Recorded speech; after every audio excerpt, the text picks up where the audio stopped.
Hello friends, इल्युमिनेटिंग with शिल्पाजमध्ये तुमचं मनपूर्वक स्वागत. आत्तापर्यंतच्या आपल्या न्यूमरॉलॉजी सिरीजमध्ये आपण अनेक नंबर समजून घेतले आहेत. आपण पाहिलं birthday number, life path number, destiny number, solar number, personality number, maturity number, personal year number, personal month आणि नुकताच आपण पर्सनल डे नंबर सुद्धा पाहिला. हे नंबर्स आपल्याला personality, life direction, inner desires आणि टायमिंग याबद्दल वेगवेगळ्या प्रकारे माहिती देतात. पण आजचा नंबर थोडा वेगळा आहे, कारण आज आपण अशा नंबरबद्दल बोलणार आहोत जो आपल्याला विचार करायला लावतो. माझ्या आयुष्यात मला कोणत्या गोष्टी शिकायच्या आहेत, आणि तो नंबर म्हणजे चॅलेंज नंबर. चॅलेंज नंबर म्हणजे काय?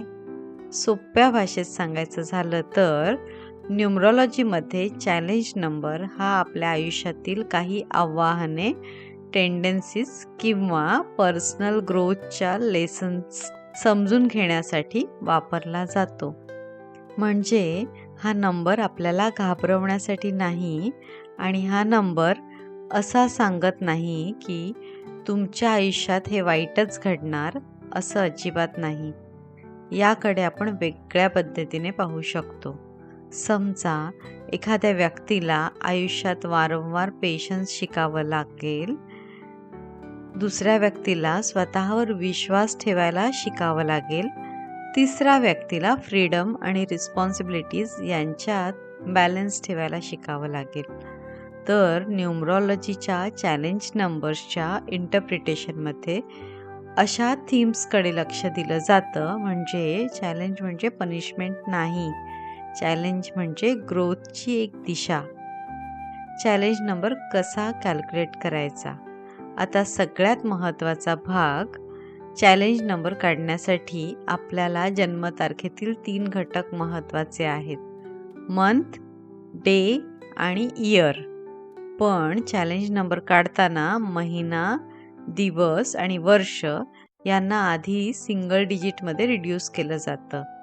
जर तुमच्या पद्धतीनुसार मास्टर नंबर रिटेन करत असाल तरी चॅलेंज नंबरच्या पारंपरिक कॅल्क्युलेशनमध्ये अनेक न्यूमरॉलॉजिस्ट 1 ते 9 मधील रिड्यूस्ड व्हॅल्यू वापरतात. म्हणून कॅल्क्युलेशन करताना तुम्ही ज्या न्यूमरॉलॉजी सिस्टमचा वापर करता त्याची पद्धत, कॉन्सिस्टन्सी ठेवणे महत्त्वाचं आहे. पहिला चॅलेंज नंबर काढण्यासाठी आपण घेतो मंथ आणि डे, आणि दोघांमधला ॲब्सोल्यूट डिफरन्स घेतो. म्हणजे मोठ्या नंबरमधून छोटा नंबर वजा करायचा. एक्झाम्पल, समजा जन्मतारीख आहे 18 जुलै 1990. जुलै म्हणजे 7, डे म्हणजे 18, 18ला रिड्यूस करून 1 + 8 = 9. आता मंथ 7, डे 9, डिफरन्स 9 - 7 2. म्हणून फर्स्ट चॅलेंज नंबर 2 आहे. आता सेकंड चॅलेंज नंबर काढूया. यासाठी आपण घेतो डे आणि इयर आणि त्यांचा डिफरन्स घेतो. आपल्या एक्झाम्पलमध्ये डे 9 आणि आता इयर आहे 1990. 1 + 9 + 9 + 0 1 = 19. 1 + 9 = 10. 1 + 0 = 1. म्हणून इयर 1. आता डे 9, इयर 1, डिफरन्स 9 - 1 = 8. म्हणून सेकंड चॅलेंज नंबर आहे 8. तिसरा चॅलेंज नंबर आता येतो खूप महत्त्वाचा भाग. फर्स्ट चॅलेंज नंबर आणि सेकंड चॅलेंज नंबर यांच्यातला डिफरन्स घेतला जातो. आपल्या एक्झाम्पलमध्ये फर्स्ट चॅलेंज नंबर 2 आणि सेकंड चॅलेंज नंबर 8. म्हणून 8 - 2 = 6. Main challenge number 6. काही न्यूमरॉलॉजी ट्रेडिशनमध्ये याला थर्ड चॅलेंज नंबर असं म्हटलं जातं. म्हणून टर्मिनॉलॉजी वेगवेगळी दिसली तरी कॅल्क्युलेशन समजून घेणं महत्त्वाचं आहे. आपलं एक्झाम्पल पुन्हा एकदा व्यवस्थित पाहूया. बर्थडे नंबर 18 जुलै 1990. स्टेप 1 मंथ, जुलै 7. Step 2 day, 18. 1 + 8 = 9. Step 3 year, 1990. 1990 म्हणजे टोटल इथे 1 + 9 + 9 + 0 = 19. 1 + 9 = 10 आणि 1 + 0 = 1 म्हणून इयर 1. फर्स्ट चॅलेंज डे 9 वजा मंथ 7 बरोबर 2. सेकंड चॅलेंज नंबर डे 9 वजा इयर 1 बरोबर 8. मेन चॅलेंज सेकंड चॅलेंज वजा फर्स्ट चॅलेंज 8 वजा 2 बरोबर 6. म्हणून या एक्झाम्पलमध्ये first challenge 2, second challenge 8, main challenge 6. आता जाणून घेऊया चॅलेंज नंबर 0 ते 9. आता आपण पाहूया प्रत्येक चॅलेंज नंबर कोणत्या प्रकारच्या लाईफ लेसनकडे निर्देश करू शकतो. लक्षात ठेवा, हे जनरल न्यूमरॉलॉजी इंटरप्रिटेशन आहेत. प्रत्येक व्यक्तीचा पूर्ण चार्ट वेगळा असतो. Challenge number 0. चॅलेंज नंबर 0 थोडा इंटरेस्टिंग आहे. 0ला अनेक न्यूमरॉलॉजी ट्रेडिशनमध्ये एका स्पेसिफिक चॅलेंजपेक्षा मल्टिपल पॉसिबिलिटीज किंवा व्यापक लर्निंगशी जोडला जातो. म्हणजे व्यक्तीला एका विशिष्ट विषयावर चॅलेंज असेल असं नाही. लाईफमधील वेगवेगळ्या एरियामध्ये लर्निंग एक्सपिरियन्सेस येऊ शकतात. काही इंटरप्रिटेशनमध्ये 0ला चॉईस, स्पिरिच्युअल डेव्हलपमेंट आणि व्यापक ग्रोथशी जोडले जाते. म्हणून 0 म्हणजे कुठलाही चॅलेंज नाही असं सरळ म्हणणं योग्य नाही. Challenge number 1 self confidence, independence, initiative आणि इंडिव्हिज्युअलिटी यांच्याशी जोडला जातो. लाईफ लेसन काय असू शकतो? स्वतःवर विश्वास ठेवणे, कधी कधी दुसऱ्याच्या अप्रुव्हलची गरज कमी करून स्वतःचे डिसिजन घेण्याची गरज भासू शकते. पण इथे बॅलन्स महत्त्वाचा आहे. इंडिपेंडन्स म्हणजे इतरांना दूर करणं नाही, तर स्वतःची आयडेंटिटी टिकवून इतरांसोबत पुढे जाणं. चॅलेंज नंबर 2 हा पेशन्स, रिलेशनशिप, सेन्सिटिव्हिटी, कोऑपरेशन आणि इमोशनल बॅलन्सशी जोडला जातो. या नंबरचं लेसन असू शकते इतरांसोबत बॅलन्स ठेवणं आणि स्वतःच्या इमोशन्सला समजून घेणं. कधी कधी सेन्सिटिव्हिटी स्ट्रेंथ असते, पण एक्सेसिव्ह सेन्सिटिव्हिटी ओव्हर थिंकिंग आणि पीपल प्लीजिंगमध्ये बदलू शकते. म्हणून इतरांच्या भावना समजून घ्या, पण स्वतःच्या बाउंड्रीज सुद्धा जपा. Challenge number 3 communication, self expression, creativity आणि कॉन्फिडन्स इन एक्सप्रेशन यांच्याशी जोडला जातो. काही लोकांच्या मनात खूप विचार असतात, पण ते व्यक्त करताना हेजिटेट असतात. काही लोक बोलतात पण फिलिंग व्यवस्थित कम्युनिकेट होत नाहीत. म्हणून 3ची लेसन असू शकते स्वतःला योग्य आणि स्पष्ट पद्धतीने व्यक्त करायला शिकणं. तुमच्यात क्रिएटिव्हिटी असेल तर तिला दाबून ठेवण्याऐवजी तिला हेल्दी एक्सप्रेशन द्या. Challenge number 4 discipline, routine, patience, hard work आणि स्ट्रक्चरशी जोडला जातो. काही वेळा व्यक्तीला मला सगळं पटकन हवं आहे असं वाटू शकतं, पण 4चं लेसन सांगतं slow and steady progress, planning, consistency आणि मेहनत यामुळे फाउंडेशन मजबूत होतं. म्हणून 4चा चॅलेंज असलेल्या व्यक्तींसाठी डिसिप्लिन ही रिस्ट्रिक्शन नसून सपोर्ट सिस्टम बनू शकते. Challenge number 5 freedom, change, adventure, movement आणि फ्लेक्सिबिलिटीशी जोडला जातो. इथे लाईफ लेसन असू शकतो. फ्रीडम आणि रिस्पॉन्सिबिलिटी यांच्यात बॅलन्स, नवीन एक्सपिरियन्स हवे असतात. रूटीन कंटाळवाणी असू शकते, पण प्रत्येक वेळी चेंज करणं हेच फ्रीडम नाही.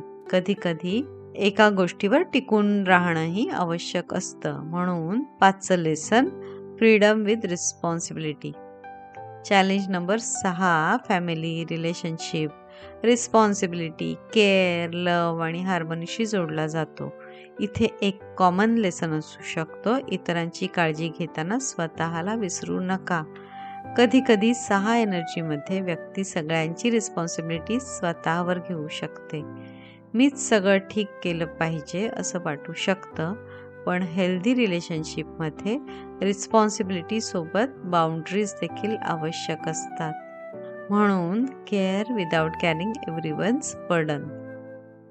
Challenge number 7 trust, introspection, knowledge, spirituality आणि इनर अंडरस्टँडिंगशी जोडला जातो.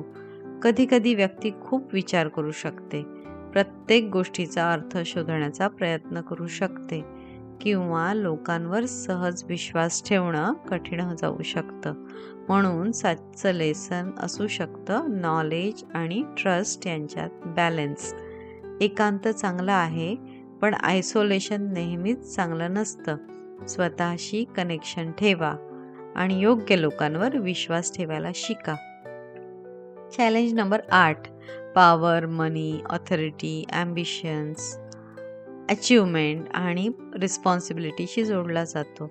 इथे लेसन असू शकतो पॉवर आणि रिस्पॉन्सिबिलिटी यांच्यात बॅलन्स. सक्सेस महत्त्वाचा आहे, मनी महत्त्वाचे आहे, करिअर महत्त्वाचं आहे आणि सक्सेस मिळवताना रिलेशनशिप्स, व्हॅल्यूज आणि इंटिग्रिटी यांचा त्याग होऊ नये. 8चं खरं लेसन फक्त पैसा मिळवणं नाही, तर पॉवरचा योग्य वापर करणं. चॅलेंज नंबर 9 कंपॅशन, फॉरगिव्हनेस, कंप्लीशन, लेटिंग गो आणि इमोशनल रिलीजशी जोडला जातो. कधी कधी जुन्या गोष्टी सोडून देणं कठीण होऊ शकतं. जुने रिलेशनशिप, जुने डिसअपॉइंटमेंट्स किंवा जुने पॅटर्न मनात ठेवले जाऊ शकतात. म्हणून 9चं लेसन असू शकतं लेट गो, फॉरगिव्ह आणि मूव्ह फॉरवर्ड. फॉरगिव्हनेस म्हणजे चुकीचं वर्तन योग्य ठरवणं नाही, तर स्वतःला त्या इमोशनल वेटमधून मुक्त करणं. चॅलेंज नंबर आणि लाईफ पाथ नंबर एक अतिशय महत्त्वाची गोष्ट. चॅलेंज नंबर कधीही एकट्याने इंटरप्रिट करू नका. उदाहरणार्थ समजा लाईफ पाथ नंबर आहे 3 आणि चॅलेंज नंबर आहे 4, तर आपण ब्रॉडली असं पाहू शकतो. लाईफ पाथ नंबर 1ची थीम कम्युनिकेशन आणि क्रिएटिव्हिटी आणि 4 डिसिप्लिन आणि कन्सिस्टन्सी. म्हणजे त्या व्यक्तीसाठी क्रिएटिव्हिटीला स्ट्रक्चर देणं हा एक महत्त्वाचा ग्रोथ थीम असू शकतो.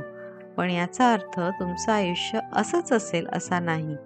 पूर्ण चार्ट पाहिल्यावर इंटरप्रिटेशन अधिक नाउन्स्ड होऊ शकतं. चॅलेंज नंबर म्हणजे बॅड नंबर नाही. मी हे पुन्हा एकदा सांगू इच्छिते, चॅलेंज नंबर म्हणजे बॅड लक नंबर नाही. 2 आला म्हणून रिलेशनशिप प्रॉब्लेम होतील, 8 आला म्हणून मनी प्रॉब्लेम होतील असं ठामपणे सांगणं योग्य नाही. चॅलेंज नंबरचा उपयोग आपण कुठे अधिक अवेअरनेस आणू शकतो हे पाहण्यासाठी करायचा. उदाहरणार्थ चॅलेंज 4 असेल तर माझ्या लाईफमध्ये डिसिप्लिन कुठे इम्प्रूव्ह करू शकतो. चॅलेंज 2 असेल तर मी रिलेशनशिपमध्ये बाउंड्रीज कशा ठेवू शकतो. चॅलेंज 5 असेल फ्रीडम आणि रिस्पॉन्सिबिलिटी यांच्यात बॅलन्स कसा ठेवू, असे प्रश्न विचारणे अधिक युजफुल आहे. चला आता कॅल्क्युलेशन एकदा शॉर्टमध्ये पाहूया. फर्स्ट चॅलेंज डे वजा मंथ, दोन्ही रिड्यूस नंबरमधला डिफरन्स. सेकंड चॅलेंज डे वजा इयर, दोन्ही रिड्यूस मधला difference. Main third challenge first challenge minus second challenge, याचा डिफरन्स नेहमी ॲब्सोल्यूट डिफरन्स घ्या, म्हणजे नेगेटिव्ह आन्सर ठेवायचा नाही. व्ह्युअरसाठी प्रॅक्टिकल एक्सपिरियन्स. आता तुमची पाळी. तुमची जन्मतारीख घ्या. पहिल्यांदा मंथ रिड्यूस करा, नंतर डे रिड्यूस करा आणि इयर रिड्यूस करा. मग डे आणि मंथचा डिफरन्स घेऊया. तुमचा फर्स्ट चॅलेंज नंबर शोधा नंतर डे आणि इयरचा डिफरन्स घेऊन सेकंड चॅलेंज शोधा आणि शेवटी दोन्ही चॅलेंजचा डिफरन्स घेऊन मेन चॅलेंज नंबर शोधा. आता एक छोटासा क्विज. समजा एका व्यक्तीचा मंथ 4, डे 7 आणि इयर 5, तर चॅलेंज नंबर किती? 7 वजा 4 बरोबर 3, म्हणून आन्सर 3. आता कमेंटमध्ये सांगा सेकंड चॅलेंज नंबर किती येईल?